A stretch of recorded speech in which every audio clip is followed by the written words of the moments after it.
July 5, 1943. The northern shoulder of the Kursk salient, a two-man MG-42 crew from a German infantry division, is dug into a shallow trench line overlooking a wheat field that stretches flat for nearly a kilometer. The loader feeds the first belt. The gunner settles behind the buttstock and waits. He doesn't wait long. The Soviet assault begins at dawn, a full rifle company, 200 men, advancing in staggered waves across open ground. He presses the trigger. 1,200 rounds per minute. The sound doesn't register as individual shots. It registers as a single, continuous tier. The Allies will call it Hitler's Buzzsaw. The first line falls. He traverses. The second line falls. The barrel glows cherry red. He pops the latch, swaps it in under 6 seconds, slaps in a fresh belt, and fires again. By noon, his position has broken 4 assaults. The wheat field is unrecognizable. But the regiment to his left has collapsed. They didn't have enough MG-42s to cover their sector. The Soviets pour through the gap. By evening, his position is irrelevant. This is the story of the MG-42, the most lethal machine gun of the Second World War, and why it wasn't enough. He stopped 4 assaults. It didn't matter. It was never going to matter.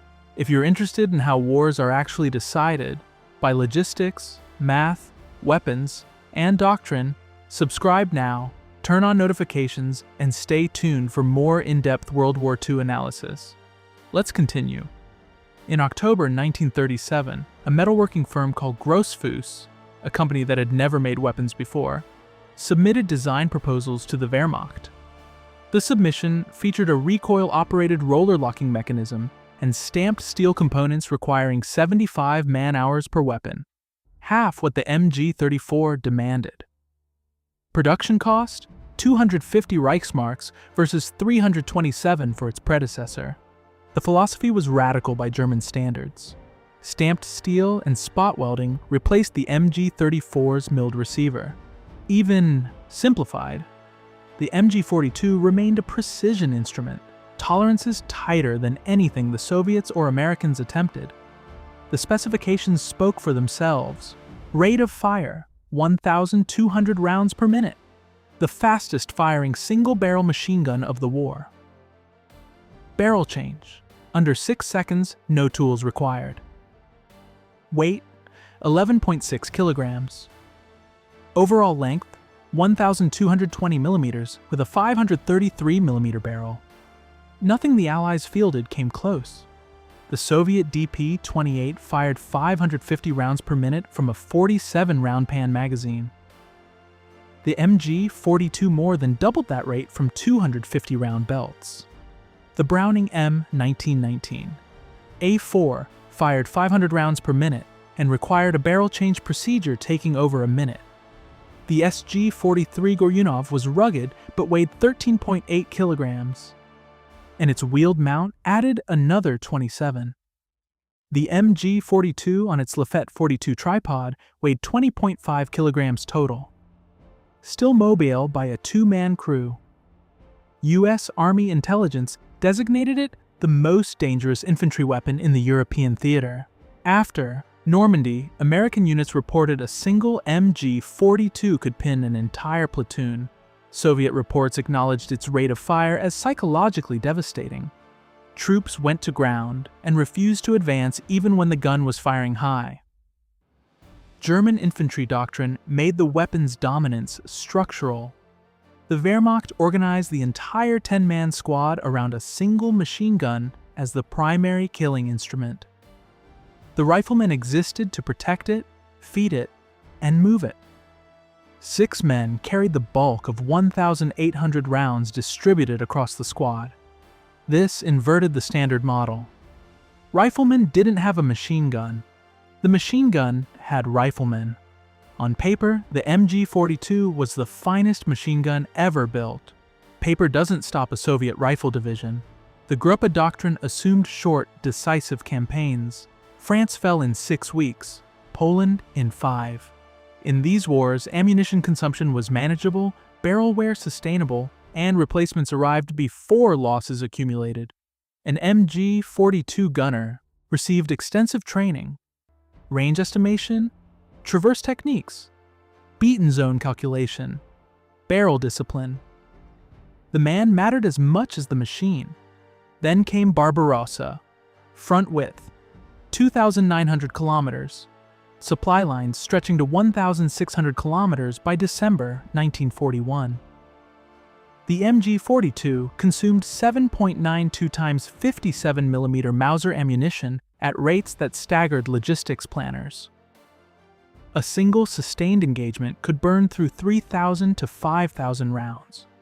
Multiply that by thousands of positions across thousands of kilometers.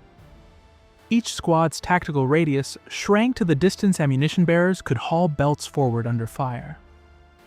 Winter 1941-42 brought temperatures below -30 degrees. Lubricating oils congealed into waxy solids that locked bolt assemblies mid-cycle. German crews improvised, diluting gun oil with gasoline to create volatile lubricants that remained liquid in extreme cold. Meanwhile, the DP-28, crude, slow, with its Pan magazine, generally kept firing because Soviet engineers had designed for exactly these conditions. Then came the mud. The Rasputitsa turned Ukrainian black soil into meter-deep adhesive.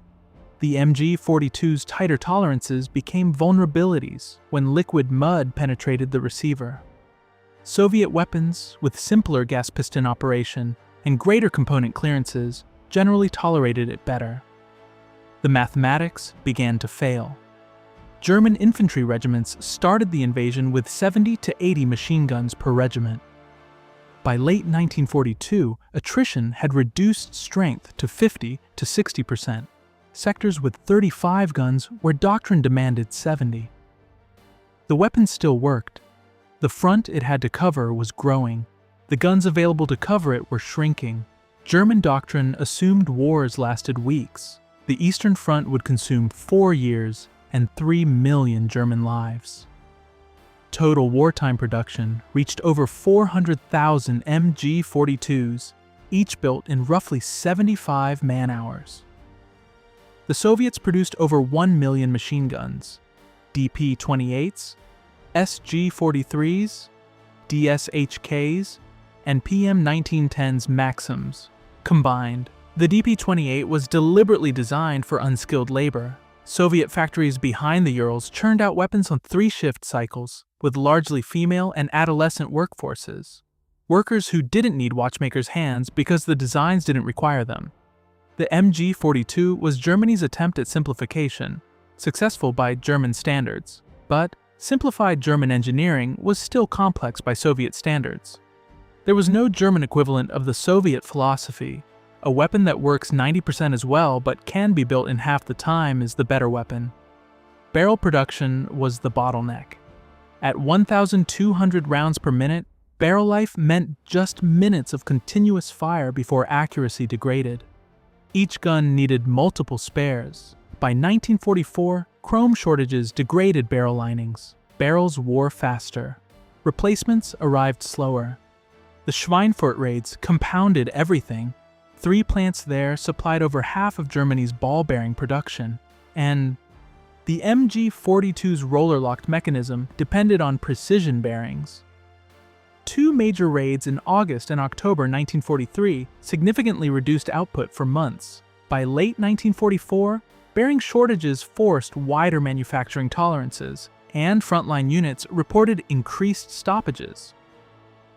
By 1945, production had fallen to a fraction of its 1944 peak. Weapons arrived without adequate barrels or spare parts. Soviet factories continued uninterrupted. Germany produced over 400,000 MG-42s. The Soviets produced 1 million machine guns. The arithmetic was never close. At Omaha Beach on June 6, 1944, Heinrich Severlow's MG-42 sat in the WN-62 strongpoint overlooking Easy Red sector.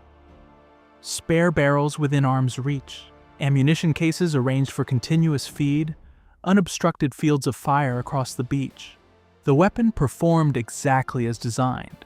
Seelow pressed the trigger, and the gun cycled, the characteristic buzzsaw sound carrying across open sand as the belt feed mechanism drew ammunition through, at 20 rounds per second. The barrel glowed cherry red after sustained bursts, and the loader executed barrel changes, dropping the overheated component into sand and locking a fresh barrel into place before the next wave reached the shingle. According to Seelow's post-war account, he expended roughly 12,000 rounds of MG ammunition over the course of the day. Figures some historians dispute, though his presence at WN-62 and the devastating effectiveness of that position are well documented. One weapon, one trained gunner, thousands of rounds.